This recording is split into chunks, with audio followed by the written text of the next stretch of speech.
హరిహర స్వరూపంగా త్రిమూర్తి స్వరూపంగా కొలవతీరింటి భక్తుల కోరికలను తీర్చే స్వామి యొక్క చరిత్ర గురించి ప్రవచించుకునే ప్రయత్నం చేద్దాం.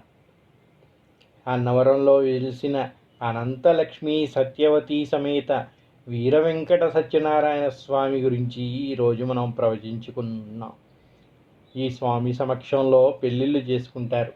అన్నవరంలో నవదంపతులు సత్యనారాయణ స్వామి వ్రతాన్ని ఆచరిస్తారు. వైవాహక బంధంలో సుఖ సంతోషాలు వెల్లివిరుస్తాయని భక్తుల యొక్క నమ్మకం. పంపానదీ తీరంలో రత్నగిరి కొండపై వెలిసిన అనంతలక్ష్మి సత్యవతి సమేత వీర వెంకట సత్యనారాయణ స్వామి దర్శనం సకల శుభాల్ని కలిగిస్తుందని భక్తుల యొక్క ప్రగాఢ విశ్వాసం. అటువంటి స్వామి గురించి ఆయన ఏ విధంగా అవతరించారు,